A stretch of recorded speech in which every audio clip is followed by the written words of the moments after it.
Bertahun-tahun berkuasa di lingkungan Kementerian Keuangan, kini ex-Kepala Bagian Umum Dirjen Pajak Kanwil Jakarta Selatan Rafael Alun Trisambodo dan ex-Kepala Bea Cukai Makassar Andi Pramono terjerat di lubang yang sama. Keduanya harus berurusan dengan Komisi Pemberantasan Korupsi atau KPK lantaran terlibat kasus gratifikasi dan tindak pidana pencucian uang atau TPPU.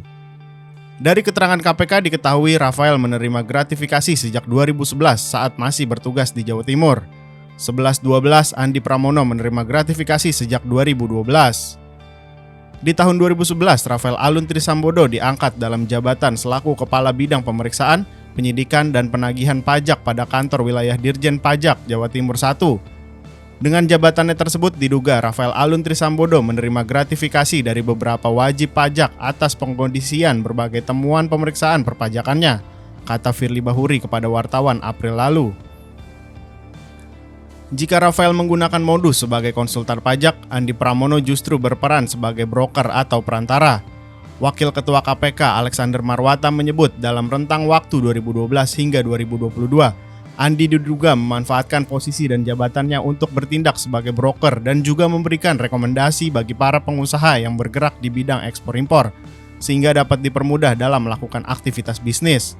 Selain memanfaatkan jabatan, awal kasus Rafael dan Andi terkuak justru lantaran gaya hidup mewah yang ditampilkan keluarga mereka di media sosial. Kini keduanya resmi ditahan di rutan KPK. Rafael Alun ditahan sejak 3 April, sedangkan Andi Pramono ditahan sejak 7 Juli 2023. Setelah keduanya ditahan, lantas bagaimana nasib sosok penyuap Rafael Alun dan Andi Pramono?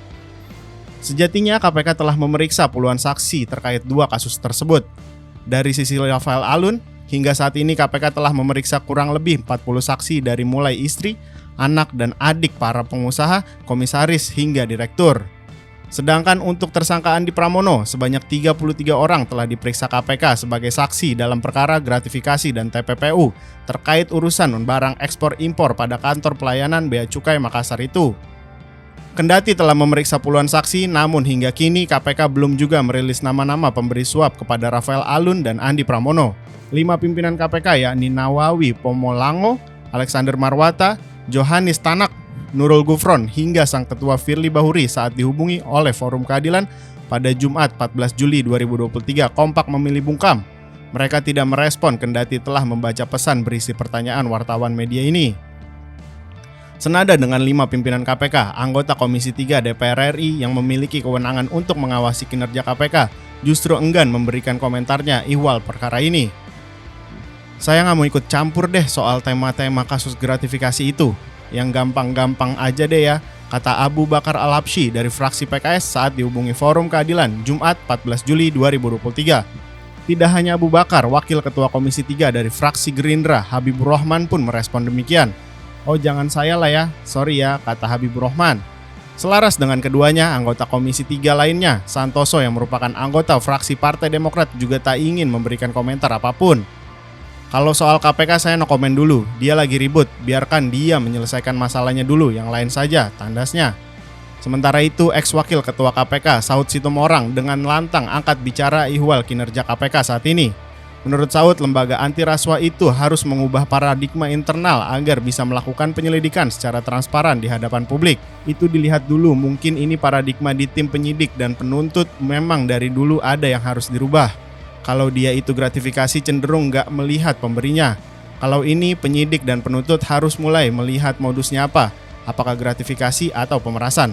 Tapi whatever, menurut saya kalau memang itu ada penerima, pasti ada pemberi, katanya saat dihubungi oleh Forum Keadilan Kamis 13 Juli.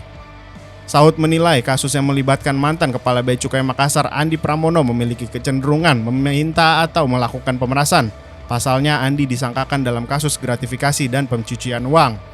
Jangan-jangan ini bukan hanya gratifikasi, kalau petugas KPBA-an begitu kecenderungannya menurut saya meminta dan itu bisa juga melakukan pemerasan.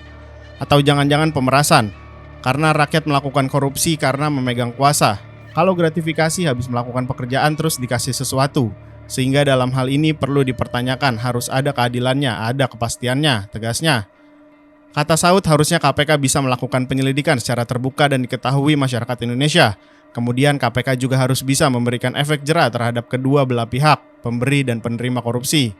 Pengamat hukum pidana dari Universitas Trisakti Abdul Fikar Hajar membeberkan KPK seharusnya mengungkap sosok penyuap Rafael Alun Trisambodo dan Andi Pramono. Namun ia menduga ini bagian dari strategi KPK untuk mengembangkan kasus tersebut. Ya, saya kira seharusnya KPK mengungkap siapa penyuap Rafael Alun dan Andi Pramono.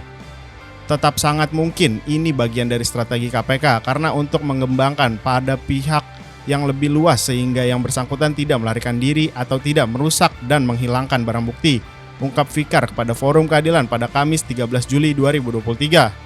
Fikar menduga KPK saat ini sedang menyelidiki pelaku lainnya yang disebut sebagai the big fish atau ikan besar, yaitu udangnya sedang diselidiki sebagai pelaku lainnya, bahkan mungkin sedang mengincar the big fish, katanya.